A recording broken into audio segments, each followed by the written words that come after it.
Hola, bienvenidos a una nueva temporada de Esta es mi historia, el programa que les trae personajes destacados de Buenaventura y la región del Pacífico colombiano que se destacan por el aporte que hacen en sus distintos campos de trabajo. Los invito a que conozcamos las historias de cada uno de estos personajes como el que tenemos el día de hoy. Se trata de Leona Rentería, activista y líder social y comunitario de Buenaventura. Bienvenida a Esta es mi historia, Leona.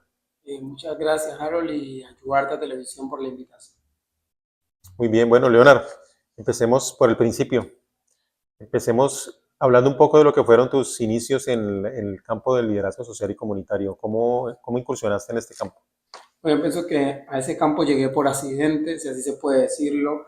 Yo vivía en San Francisco, tenía una realidad personal muy compleja en mi casa, pero adicional a eso, pues era una persona altamente agresiva, como yo siempre cuento, un adolescente violento, y eso me llevó a que un compañero finalmente me llevara a un grupo donde bailaban danzas. Yo entré al grupo de danzas, ahí se creó un grupo de jóvenes que aprendían sobre liderazgo, derechos humanos. Yo ingresé ahí no tanto por mí, sino porque mi amigo me llevó y pues quería estar ahí y fui aprendiendo otras cosas. Eso me permitió conocer muchas realidades que desconocía que pasaban con las comunidades étnicas, y a partir de ahí empecé a perfilarme y a preocuparme un poco por formarme, por entender el tema del liderazgo y sobre todo por comprender por qué pasaba lo que pasaba con nosotros. Y de allí yo creo que de la adolescencia empecé ya a interesarme por esos temas y empieza a fortalecerse ese liderazgo. Más o menos, ¿cuántos años tenías en ese momento? En ese momento tenía 13 años y puedo decir que lo negativo o toda esa fuerza negativa, agresiva y violenta se transformó para luego convertirse en la oportunidad de seguir siendo igual de agresivo, de determinado, pero hacerlo con un sentido social, ¿no? Comunitario. Muy bien, Leonard, ¿y cuáles fueron esas primeras acciones que tú recuerdas que realizaste como líder social y comunitario? Bueno, hay una primera acción que siempre recuerdo y sobre todo que recuerda a la gente de la comunidad donde yo vivía en San Francisco. Nosotros vivíamos en una zona de puente, Palafito. Y una vez asumí el liderazgo de decirle a mis compañeros, a mis amigos, que por qué no rellenábamos la calle. Al principio pues nos pusimos de acuerdo como 5 adolescentes y empezamos a poner costales y la gente al inicio se burlaba porque la gente decía que no, que íbamos a hacer nosotros. Pero cuando ya vieron que eso avanzó, la comunidad participó del ejercicio y hoy podemos decir que toda esa calle está totalmente ganada al mar precisamente por esa acción que tuvimos, y los vecinos hoy en día reconocen que esa acción es la que hizo posible que hoy haya una calle terminada y que este año complementamos eso porque tuvimos la oportunidad de, por medio de un proyecto con la Agencia de Renovación del Territorio, de quitar ese puente que había quedado, que comunicaba parte del Kennedy con San Francisco, que todavía era un puente de madera después de tanto tiempo, y ese puente lo pudimos hacer en cemento el año pasado y poder concretar con eso, como esa apuesta de eso que fue esa la primera acción desde mi liderazgo. Y hablando en general, dando un salto en el tiempo, Leonard, ¿qué acciones consideras como las más valiosas que has realizado como líder social y comunitario? Bueno, ¿Qué destacas tú personalmente? yo destaco varios aspectos. Uno, el hecho de que hayamos podido gestionar el año anterior 30 locales comerciales para la sociedad de activos, desde la sociedad de activos especiales, que hoy le pertenecen a 30 emprendedores, hombres y mujeres, que trabajan en Buenaventura desde distintas manifestaciones de emprendimiento, desde la belleza, desde la preparación de bebidas tradicionales, y hoy tienen cada uno un local comercial en el Centro Comercial Bellavista, que son locales que luego tenía en su poder la SAE después de todo un proceso de extinción de dominio. También el hecho de poder haber logrado el año anterior el empoderamiento de 3 organizaciones, dentro de las cuales podemos decir que hoy tienen 3 emprendimientos con recursos que pudimos gestionar para que hoy funcionen y estén generándole posibilidades de empleo a jóvenes de San Francisco, de Miramar, a jóvenes del Eucarístico en Buenaventura, y un programa que está fortaleciendo las capacidades de niñez, que está trabajando con núcleos familiares y apostándole al tema de transformación social, además del tema del Legua Palenque Cultural, que es como un espacio de cultura que nos permite ofrecer servicios y tener una marca de biche que hace que haya una generación de empleos para jóvenes del distrito de Buenaventura. Leonard, si te preguntara por el principal logro que crees que has alcanzado como líder social después de tantos años, empezaste adolescente, ya joven, ¿qué me dirías? Principal logro Si tuvieras que escoger uno, sé que seguramente es difícil, pero ¿qué podemos decir al respecto? No, el principal logro es el cambio personal que he tenido en el tiempo. Yo pienso que si yo no hubiese cambiado de lo que fui en la adolescencia, de esa agresividad, de esa forma de tomar todo desde lo violento, desde lo agresivo, pues hoy no estaría aquí haciendo otras cosas. Entonces el principal logro tiene que ver más con un logro personal de transformarme y de ser mejor ser humano y mejor persona, que era lo que yo siempre quería a lo largo del camino. Sin eso yo creo que nada más sería posible. Julián, ¿y qué cualidades se necesitan, se requieren? ¿Qué cualidades debe tener un buen líder social y comunitario? Una primera cualidad yo creo que es el tema de el respeto. El líder debe ser muy respetuoso y sobre todo respetuoso del contradictor, ¿no? Del que piensa distinto a uno. Pienso que el respeto hacia el otro es fundamental porque uno debe entender que el otro tiene derecho también a tener una postura propia, una creencia propia y nosotros tenemos que respetar eso. No compartimos eso, quizá, pero tenemos que respetarlo. Yo creo que es un principio del líder. El otro hecho es el hecho o una vaina importante que es el tema de la dignidad. Un líder tiene que tener dignidad y dignidad propia y dignidad de pueblo. La propia es entender que uno vale lo que vale como ser humano, como persona, y no debe desprenderse de ese valor que tiene como humano, ni vender las causas y las luchas. También tiene que ver con la dignidad que ha permitido que un pueblo esté allí. Por supuesto que un buen líder tiene que tener gestión de sus emociones, porque no puede un líder actuar de forma precipitada ante situaciones que viven. Si uno cuando está en el liderazgo se encuentra personas que piensan distinto, personas que te pueden agredir en lo verbal, que pueden inventar cosas, pero uno tiene que aprender a gestionar eso. O sea, me llega esto, pero luego tengo que reposar, recibirlo y saber cómo responder. El líder no puede ir respondiendo lo primero que se viene a su cabeza. Por eso es clave que él aprenda a gestionar sus emociones. Es decir, podrá sentir rencor, odio, frustración, pero la cuestión es qué hago con lo que siento para que eso que siento no me lleve a actuar de una forma equivocada. Yo creo que eso es importante que un líder tenga como cualidad y el líder debe sentir amor a la causa más que al dinero. Si tiene más amor al dinero, pues debería ser empresario.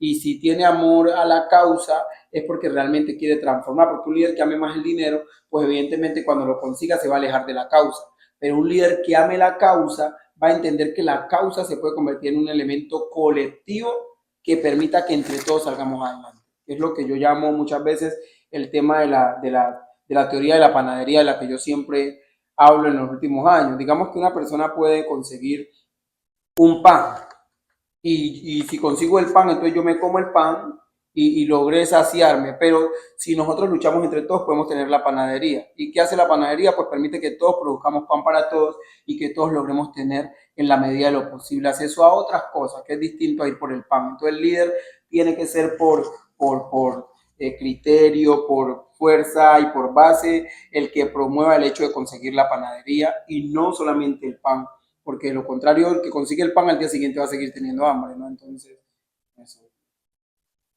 Leonard, ya hemos hablado de logros, de acciones, nos has mencionado algunas cosas valiosas que has generado para esta ciudad de Buenaventura.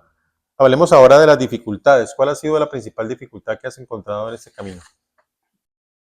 Han habido varias dificultades. En mi caso, el tema de la violencia ha sido una dificultad porque la violencia ha traído consigo situaciones de riesgo sobre mí, sobre mi familia. La violencia nos llevó a perder a mi cuñado, John Jairo, que fue sacado de la casa, asesinado en la calle de al lado. Y eso llevó a mí y a mi familia a vivir en un hogar de paso en la ciudad de Cali, ¿no? Entonces, digamos que esa ha sido la principal dificultad, el hecho que la violencia ya partido en dos a mi familia, le haya sometido a vivir una situación como la que vivimos y nos haya puesto como en una situación de tener que andar con protección del Estado para poder salvaguardar la vida. Creo que eso es de las dificultades que más hemos tenido y hay otras dificultades muy llevaderas que son el hecho de que uno se encuentre permanentemente, que siempre hay alguien que está en la misma causa intentando ponerte el pie para que caigas, ¿no? Son como de las principales dificultades, pero hemos salido bien librados al final. ¿Cómo se sortea precisamente, Leonard, por ejemplo, ser amenazado? ¿Cómo se logra gestionar eso emocionalmente, digamos, en la vida diaria? Y cuéntanos si efectivamente, me imagino, has sido amenazado. Pues de verdad que es difícil el tema de los riesgos que recae sobre el hecho de ser líder, pero creo que cuando uno asume el hecho de ser pescador, sabe que ir a la pesca trae tormentas, ¿no? Es normalmente que llueva, es normalmente que hay días que haya pescado suficiente y hay días que no. Entonces el pescador cuando va a la pesca, a la faena, sabe que hay dos panoramas, el que venga con mucho surtido o sencillamente que llegue sin nada, incluso que se le vaya el motor o pierda cosas.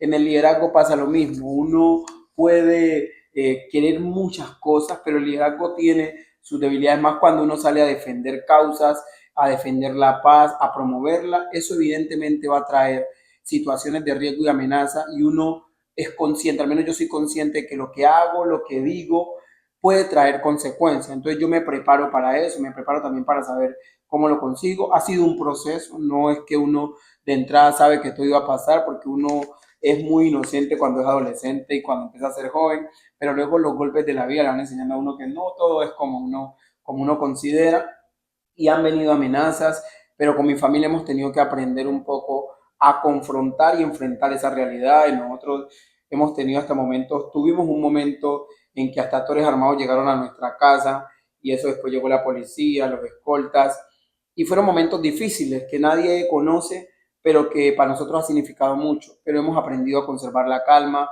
hemos aprendido a resolver de la mejor manera y sí han habido muchas amenazas, pero yo creo que uno está cobijado por Dios, yo que creo mucho, que le abre mis caminos y sobre todo creo que estamos haciendo una causa justa y estoy entendiendo o entiendo que esto en lo que me metí me trae un sinnúmero de consecuencias y yo las estoy asumiendo de la forma más responsable y evidentemente teniendo autocuidado que también es importante. ¿Y qué tan complejo fue ese desarraigo de tener que ir a Cali con la familia precisamente por esta violencia? Yo pienso que lo más difícil, yo cuando volvimos con mi familia nos prometimos que ya no volveríamos a salir o no nos dejaríamos sacar de aquí por violencia o por nada. Porque uno pasar de tener sus pocas cosas en su casa a irse a vivir un hogar de paz donde nosotros llegamos solo con la ropa puesta, donde teníamos que compartir en un cuarto parecido a este cuarto, a esta habitación con tres familias distintas, casi que viviendo hacinados allí con una familia que venía de una estructura ilegal, tener que ponerse el tiempo para entrar al baño porque éramos más de 80 personas en ese lugar, turnarse para el baño, para lavar la ropa. Yo pienso que fue lo más dificultoso, que tú tengas hasta las 9 de la noche para ver televisión, porque después de las 9 se apaga el televisor. O sea, como que todas esas cosas de vivir en un hogar de paso son cosas muy complejas, pero también me enseñaron mucho sobre el valor de las cosas, de la familia, de los lugares, ¿no? Porque ahí estábamos solo familias desplazadas que por una u otra razón nos encontramos allí, que veníamos bajo las mismas condiciones y que eso fue lo más difícil, ¿no? Transformar, mi papá pues había estado en una trombosis y no podía caminar bien, entonces tocaba también manejar, hacer un duelo de la pérdida de mi cuñado, manejar todo este tema del nuevo lugar e intentar cuidar al papá de nosotros en el medio de todas esas circunstancias. Entonces no es para nada fácil, no fue para nada fácil, pero creo que nos dejó enseñanzas y nos fortaleció mucho como familia. Un episodio que te dio mucho más reconocimiento regional, nacional, porque hay que decir que Leonard no solamente es un líder social y comunitario que es reconocido en Buenaventura, sino que yo diría que a nivel del país. Fue un episodio con el expresidente Álvaro Uribe Vélez aquí en Buenaventura. ¿Cómo fue esa situación? Yo pienso que fue un momento bien complejo, que pues nunca imaginamos que iba a llegar hasta el nivel en el que finalmente llegó, ¿no? Porque solamente nosotros estamos trabajando con Rostros Humanos, la iniciativa Sumas del Arte por la Paz, estábamos promoviendo el sí al plebiscito, ellos estaban promoviendo el no, y queríamos entender los elementos en los cuales ellos se paraban para poder defender el no. Y cuando no vieron esos elementos y vimos que había como un engaño a la gente, yo recuerdo que me paré en ese lugar donde estaba y confronté la realidad de que cómo nos estaban sometiendo a nosotros a querer continuar con una guerra que no nos pertenecía. Que evidentemente ellos se irían y nosotros seguiríamos con la violencia. Y que además de eso los hijos de los ricos no eran los que iban a la guerra, iban a morir los hijos de la gente pobre. Y eso trajo muchas consecuencias. Digamos que trajo amenazas, trajo situaciones de alto riesgo. Y yo me atrevo a decir que cuando ocurren cosas como esa, por ejemplo, que haya personas que apoyen, por ejemplo, a Petro, ¿no? Y que haya gente que sea más radical, que, por ejemplo, si alguien dice algo contra el presidente, entonces, por ejemplo, los más radicales buscan agredir. Así mismo pasó creo que con el uribismo, que si bien yo no puedo decir que hubo una amenaza directa desde Álvaro Uribe Vélez como presidente, pero sí tengo que decir que se activan quienes de forma, desde el radicalismo, se paran en esa postura radical y son los que finalmente terminan generando amenazas sobre uno, más el radical que sigue que la persona en sí misma. Y eso hizo que hubiera una catapulta en el ejercicio que uno se me pusiera en el centro de la discusión del país en un momento tan álgido como el proceso de paz, que eso me pusiera en el centro, pero que luego yo pudiera aprovechar esa coyuntura para poder hablar de lo que realmente pasaba en Buenaventura, poder visibilizar esa realidad y poder ir a distintos lugares del país como fue, porque tuve la oportunidad de ir a universidades, de ir a conversatorios, de poder poner un poco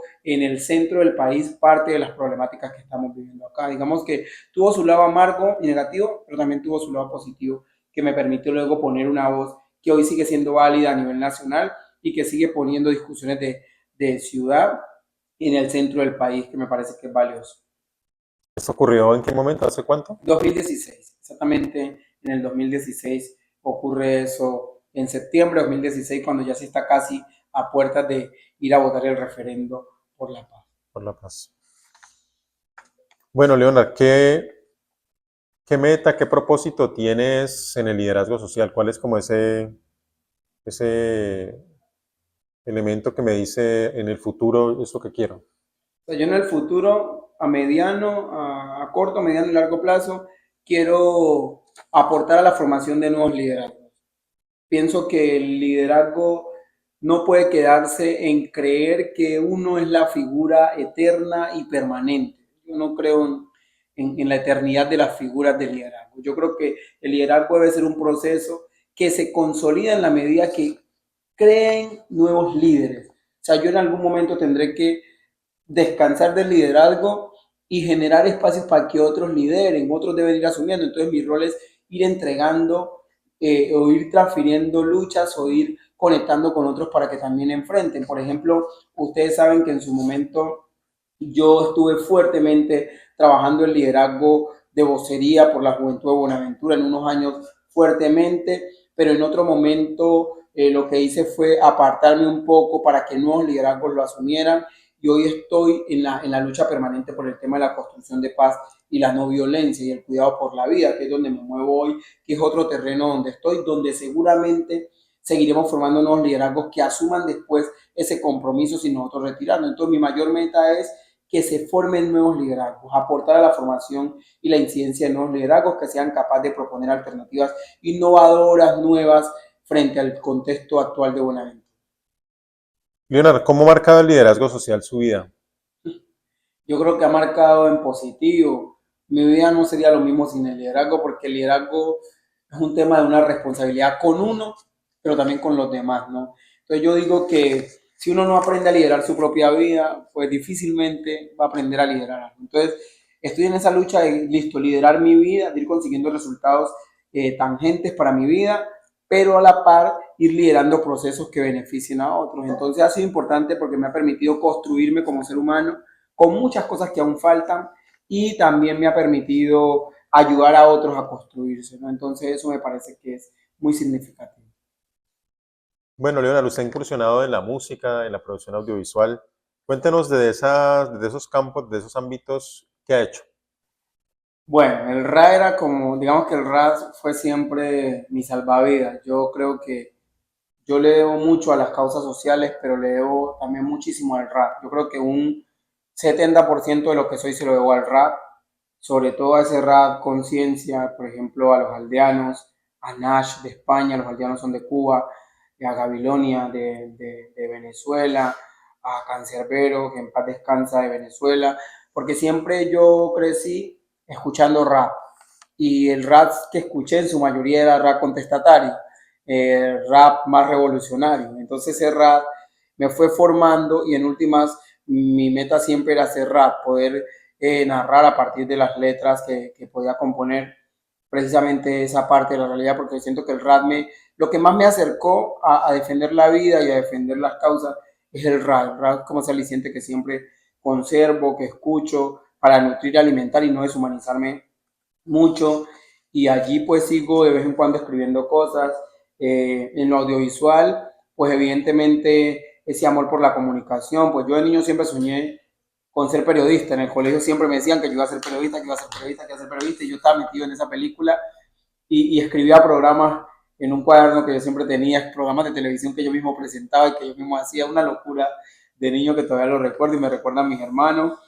Y seguí moviéndome en ese campo y creo que Dios es tan perfecto que te va poniendo en los lugares, en las cosas. Fui a algunos lugares a aprender algunas cosas básicas. En la producción audiovisual logramos trabajar con Miramar y San Francisco en un proyecto muy bonito de narrativas audiovisuales que nos permitió tanto donarle unos equipos para que ellos produjeran, pero también darle unos elementos a partir de la producción. Con eso también logramos tener un proyecto que se llamaba Narrativas Artísticas para la difusión del legado de la Comisión de la Verdad, que nos permitió también tejer unas piezas sobre la producción audiovisual alrededor del tema del informe de la Comisión de la Verdad, que narraba el horror de la violencia que se vivió en el Pacífico. Entonces, digamos que eso quedó allí también como elementos y han quedado algunos colegas que han pasado por la escuela de Leguay, que hoy tienen fotografías, por ejemplo, en algunos lugares de nivel nacional expuestas, niños, por ejemplo, como niños de Alfonso López, Pumarejo, que el año pasado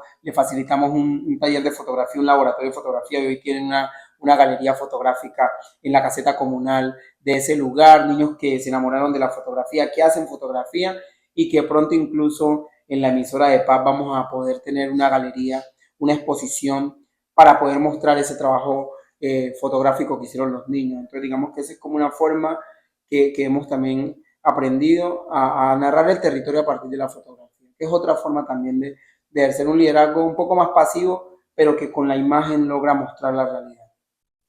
¿Y cómo se mezcla precisamente ese rol de liderazgo social y comunitario con la música, con la producción audiovisual? Yo creo que ese es el centro, ¿no?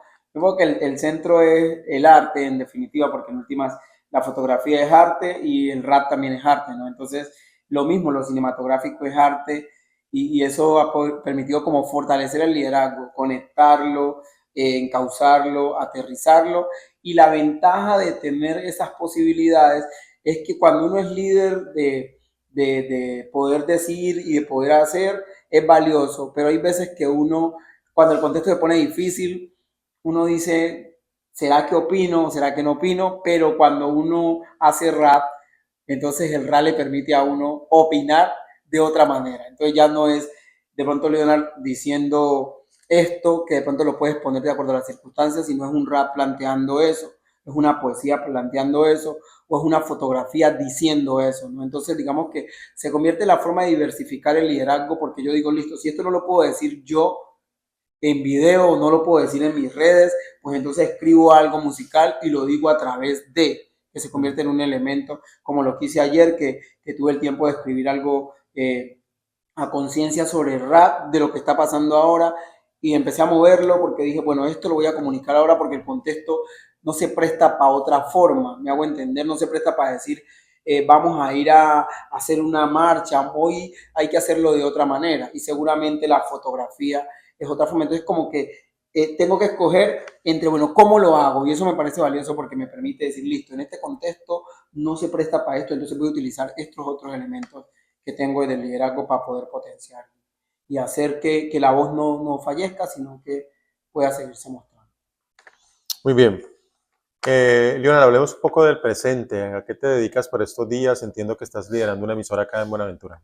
Bueno, digamos que desde el año pasado, desde el 2 de diciembre, el Sistema de Medios Públicos, RTBC, tomó la decisión de nombrarme como líder, director de la emisora de Paz en Buenaventura, de Radio Nacional de Colombia en su emisora de Paz Buenaventura, que tiene esa responsabilidad el sistema de medios de poder conectar a las comunidades con el sistema de medios públicos. Entonces mi labor allí como líder director es conectar a la gente con la emisora. La violencia ha logrado lamentablemente opacar y silenciar las voces, pero el rol de la emisora de paz hoy es potenciar esas voces a favor de la paz, que es lo que nosotros tenemos como misión.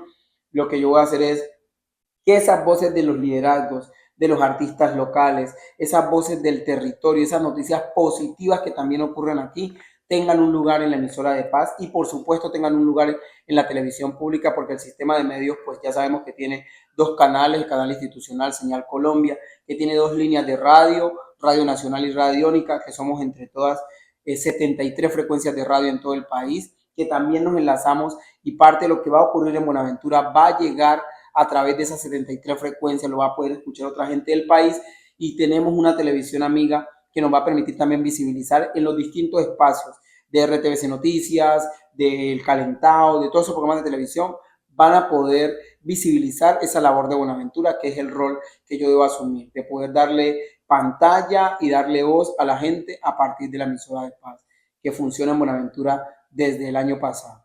Leonard, como líder precisamente comunitario, como líder social, ¿cómo ves la realidad hoy del distrito? ¿Qué tanto ha cambiado? ¿Está un poco más tranquila la ciudad? ¿Cómo la ves? No, digamos que está súper complejo. Yo creo que por estos días todo se está complejizando y la complejidad de hoy tiene que ver con lo que no se ha resuelto ayer. Es decir, lo que no se resolvió ayer siempre va a volver, porque hay cosas que son estructurales y las cosas estructurales pues no cambian de la noche a la mañana, pero sí se debe construir una ruta de transformación estructural que permita, uno, lo que yo siempre digo, si aquí no se activa el tema de la no repetición, en el sentido, no como lo academizan, sino como debe ser, siempre van a volver estos ciclos de violencia. ¿Por qué? Porque yo digo, para que haya garantía de no repetición, lo que no tiene que haber son nuevos repetidores, ¿no?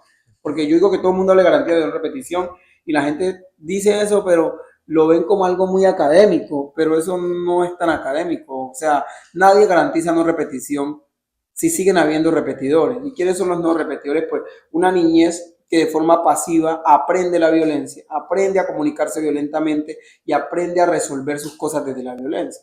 Si no se trabaja con esa niñez para enfrentar esos desafíos de lo que va haciendo la violencia con la conducta, que es lo que yo llamo siempre como ese condicionamiento conductual violento, que hace que la violencia condicione el comportamiento del niño, el niño aprenda la violencia como una forma de interacción con el otro y luego la repite y la replique porque la normaliza.